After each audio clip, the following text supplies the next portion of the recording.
They're all working this morning.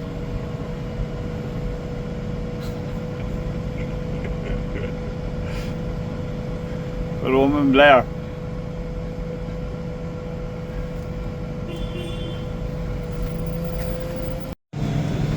Good morning. Welcome back to Darhouse Farms. That time of the year again. P7 is finished more or less spraying. What spraying is that? I'll probably do it with the case. I'm going to put this on the feeder now for the winter because it's 50k. It's more comfortable. I will save the TM. Then we get on with this feeding. It's bank holiday Monday, so it's not a very early start. What time is it? 9 o'clock. So started at about 8, got the soil pushed in and did a few jobs. Get on the feed now. We've 2 mixes to do today. And all the bedding down, we must fill some of the calf trots as well. They usually get filled on a Monday. So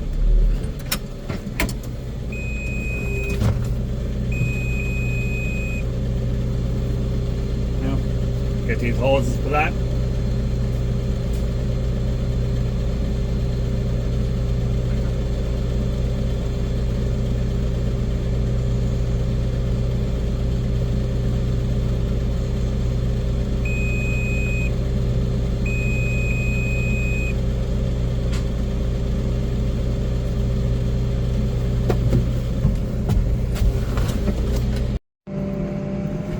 Up in the hill farm here feeding these bulls now. Let's check this roof that I won't get caught in it.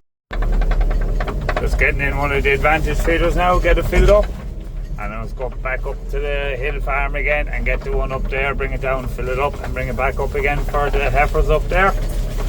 So no break in a bank holiday around here, but anyway, we're not too busy. So I must get out them load of bulls. They're going from the home farm and it's a full pen.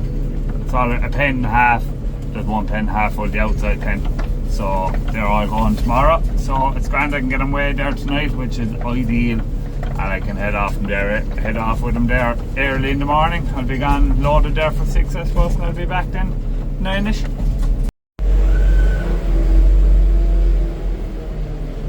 Now we can get her filled up there now. They take about 1.5 to 2 tons of meal, something like that. 1.5 tons I suppose of that's our ration there from its oats and soy mixed.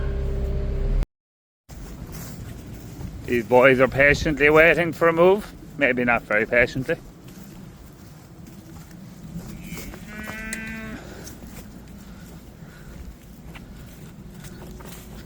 Now off with you. They grazed that out okay. Look, they didn't lick it now, but they grazed it fairly well. There is a bit of waste, but there was a very heavy cover here. So, but yeah, look, it's as good as can be expected now for this time of the year, to tell you the truth. This is hard at last of the very heavy covers to graze, so most of it now should be okay after this. We've about, so they've four. They have a week in them 2 paddocks, and then they have 5 paddocks along there, probably 3 days each. So they have about 3 weeks left here, so that should get us up to say the 20th of November. And they'll be going in up to the hill farm then, and all the bulls should probably be gone at that stage. So depending now how that load performs tomorrow. But look, I'm going to weigh them now in a minute, but I've a fair idea how it's going to perform. They'll probably kill about 310, 315 kilos, I'd imagine, which I'd be fairly happy with. And they're probably the lightest 10, so. But we'll see. We'll see how they go. So look, as you can see, they're all grazing. There's only one of them went over to the feeder. But I've a close down to the last now, and they're still eating about 3 or 4 kilos a day. But look, it shows on them. They're on oats and soya, and there's some coats on them. No minerals, just oats and soya, and they are flying it. Probably back about, say, 50 quid on your normal calf ration. Probably a better feed as well. So look, I think another thing I was thinking about the other day there, let's get on to some of the powers that be. There probably is a job of work to be done and a bit of research about replacing palm kernel with oats, especially if it was treated with, say, Maxman or Curve or one of those things. It's a really, really safe feed, and it would be twice the feed of palm kernel, and it would be Irish, so it would give sort of one of the arguments, say, with Irish grains is that there's not enough of it being grown to keep it going all year round, but if there was more of a demand for it, there'd be more of it grown. And it's far higher quality than the majority of stuff that's coming in. Oh, there's a worm on the ground there. Where's that come from? Wonder why that's there. Better gather it up, innit? All the boys happy out. It must be one of the best back ends in like last couple of years. Like, it's roasting there today. It's 17 degrees on the loader. Now it's only 9 degrees on the loader this morning, so the nights are cooler, but like the regrowths in paddocks are super. Like, these are our first closed paddocks. Just probably, hold on, we'll walk out and have a look. Looking at it here, I'd say there's cover of over 1,000 in them. Like, they'll be there to be grazed first week of February. Yeah, now these weren't cleaned out that hectic. But there's probably about 850 to 900 of a cover. Like, look, it's a bit light there, but it's heavier in other places. So this is going to be a huge benefit, not alone for, like, the benefits of good weather this time of the year are unreal, because we went in, we've huge amount of grass on the farm. There's savage growth there. Cattle are really healthy, and the regrowths of paddocks we've closed are savage. So all going well. We're going to be out early next spring, and that's what happened there 2 years ago. You got the opposite. You had a really cold summer, cattle did poor. Then you had a really cold and wet autumn, everywhere got ploughed. You had a sort of a wet cold winter, regrowths were cat. Then you had a wet spring and you went out, and it did dry up then sort of midsummer on, but like it was, you had 18 months of shite weather, shite grazing conditions and poor performance.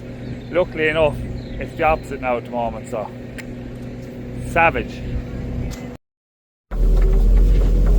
Like, I wouldn't say it's a trend or anything, because we've only had sort of one winter autumn of it, but like having a dry, if I was to have a dry summer and a dry warm winter, or a wet summer, or say a summer of brilliant growth and a wet cold winter, I'd much prefer the dry summer, because it's easy to look after cattle at grass in the summer. It's a pleasure feeding cattle in a pair of shorts. There's nothing worse than having cattle inside in sheds the 10th of October and everywhere washed out of it. It's a disaster.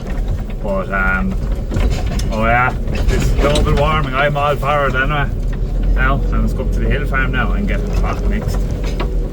Bring it down and fill it. Come on, girlies. Just up here in the hill farm now, going to get these moved. They have that field very well grazed, but and I looked, they're starting to plough it up there now, so I'm going to give my shift. Come on! 6, 6, 6, 6, 6, 6, 6.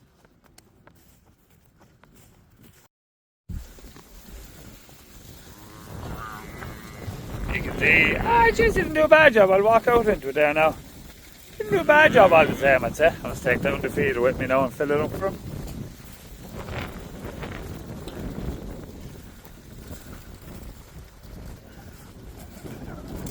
Now, there's some amount of grass in this paddock now again. Jesus. They're not grazing it out great. Yeah, there's even a dirty old button. But look, they're not doing a bad job.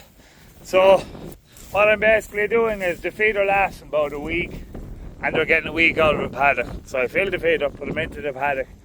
They empty the feeder in about a week, and I give them about an extra day or two in the paddock then just to try and clean it out, because clean outs are fairly poor on the feeder. It's not an ideal way of doing it, I know that, but I think it's a good compromise. So, like, look, they didn't do a bad job here now, to be fair, for what was such a heavy cover. There's a little bit left behind, but Yeah, no, look, that'll be fine for the spring now. Yeah, just more than I'd like left behind, but anyway, look, it is what it is, unfortunately. That's one of the drawbacks of grazing heavy covers.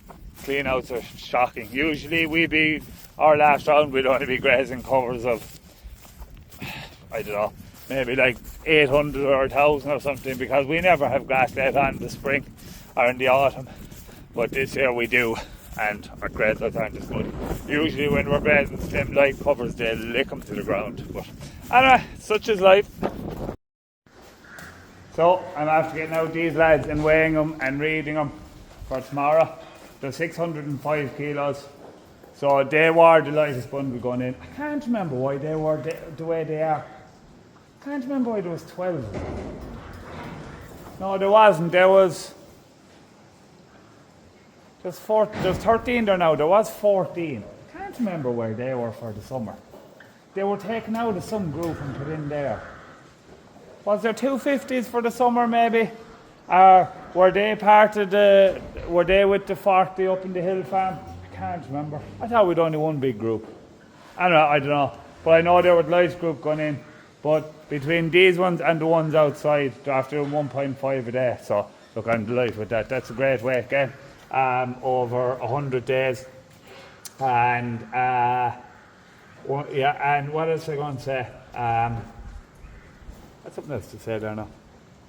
I can't remember. I didn't film it now because just handling them bulls it's high octane stuff to say the least, so you want your wits about you. So it's grand now. Tomorrow we can Dad's going to bring them up, we can just load them up and load them up and straight up into the factory. And that's the way the factory like them as well, because they're bulls when they get hyped up, like I know it's the testosterone attains to meat or something.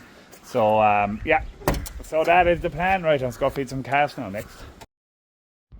What do you think of them lads, Leah? Are they good? Yeah.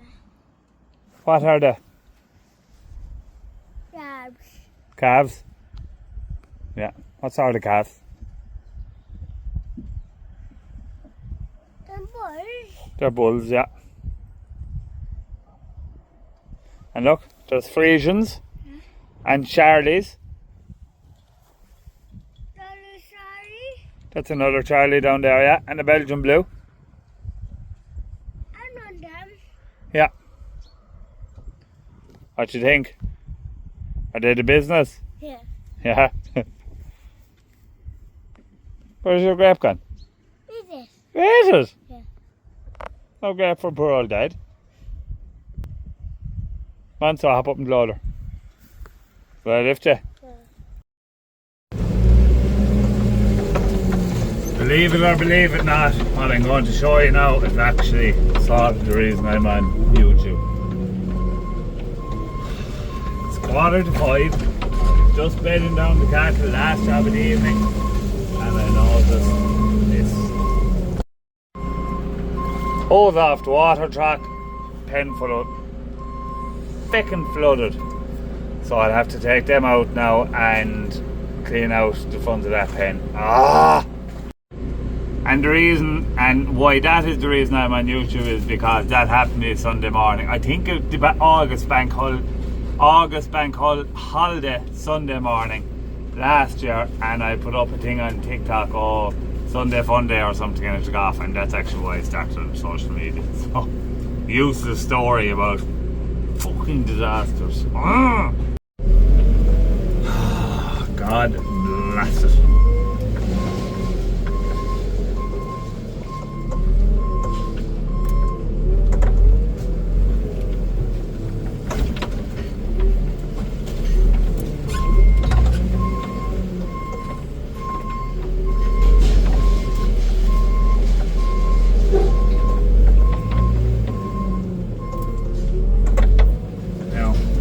Push back now and push in this other one over here now, so when the cattle are out they won't gallop all over it.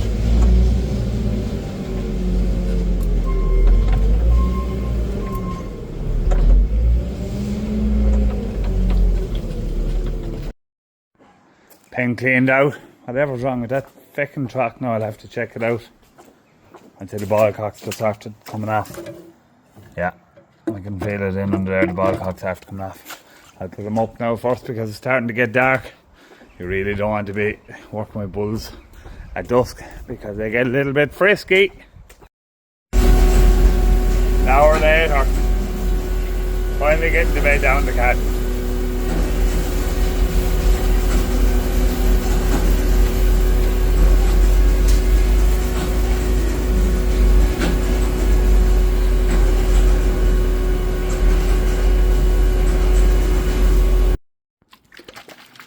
So here's our culprit, full of water.